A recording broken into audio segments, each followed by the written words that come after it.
Halo semuanya, perkenalkan nama saya Nim Putu Jenny Arista dengan NIM 23110311113. Di sini saya akan menyampaikan materi mengenai filsafat pendidikan. Baik, yang pertama adalah pengertian filsafat pendidikan. Filsafat pendidikan adalah cabang filsafat yang mempelajari tujuan, makna, dan nilai-nilai dalam pendidikan, yang dimana hal ini mencari pemahaman tentang esensi pendidikan serta implikasinya dalam praktek pendidikan.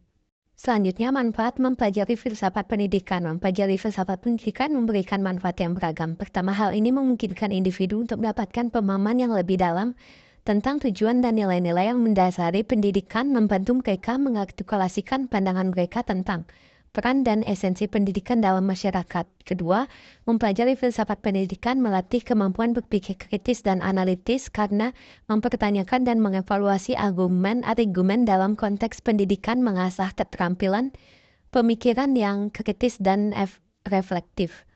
Ketiga, ini menginspirasi inovasi dalam praktek pendidikan karena mempertanyakan asumsi-asumsi yang mendasari pendidikan bisa memunculkan ide-ide baru untuk meningkatkan pengalaman belajar.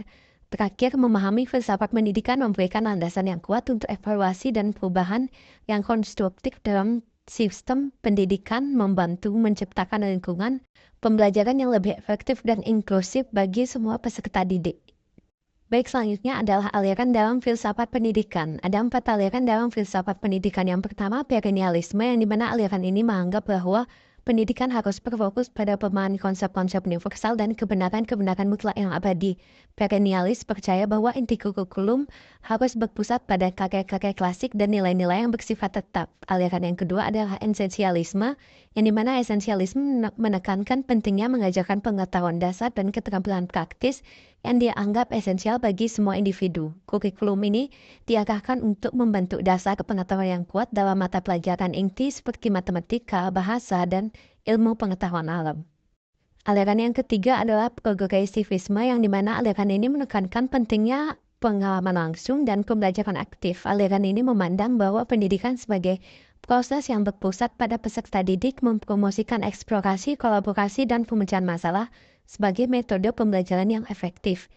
Lalu aliran yang terakhir adalah rekonstruksionisme, yang dimana aliran ini menyoroti bagaimana pentingnya kritik sosial dan transformasi masyarakat melalui pendidikan.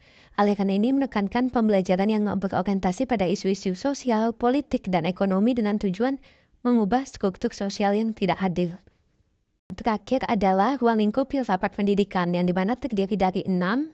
Pertama, tujuan pendidikan, di mana filsafat pendidikan mempertanyakan tujuan akhir dari proses pendidikan. Apakah itu pembentukan karakter, persiapan untuk karir, atau pengembangan potensi individu secara menyeluruh. Yang kedua, metode pembelajaran melibatkan pertimbangan yang tentang metode dan pendekatan yang paling efektif dalam menyampaikan pengetahuan dan memfasilitasi pembelajaran. Yang ketiga, nilai-nilai pendidikan, di mana filsafat pendidikan membahas nilai-nilai yang mendasari proses pendidikan, termasuk pertanyaan tentang apa yang benar-benar berharga dalam pendidikan dan bagaimana nilai-nilai tersebut harus diimplementasikan dalam praktek pendidikan. Ruang lingkup selanjutnya adalah kurikulum, yang dimana mencakup pemilihan materi ajar, kurikulum yang harus diajarkan, dan pertimbangan tentang bagaimana materi tersebut dapat disusun untuk mencapai tujuan pendidikan yang diinginkan. Yang kelima, peran guru dan siswa, yang dimana filsafat pendidikan membahas peran guru dan siswa dalam proses pendidikan, termasuk dinamika interaksi antara keduanya dan bagaimana peran tersebut dapat mempengaruhi pengalaman belajar. Yang terakhir adalah analisis kritik sosial, di mana beberapa aliran filsafat pendidikan juga mencakup analisis kritis terhadap struktur sosial yang ada dan mencari cara untuk mengubahnya melalui pendidikan. Adapun kesimpulan dari penjelasan materi ini, yang dimana filsafat pendidikan sebagai cabang filsafat yang mempelajari tujuan, nilai-nilai, dan proses pendidikan memiliki peran penting dalam membentuk pemahaman mendalam tentang esensi pendidikan. Melalui pemahaman ini, individu dapat mengakses beragam manfaat termasuk pengembangan kemampuan berpikir kritis, refleksi terhadap praktik pendidikan yang ada, dan kemampuan untuk mendorong inovasi dalam pendekatan pembelajaran.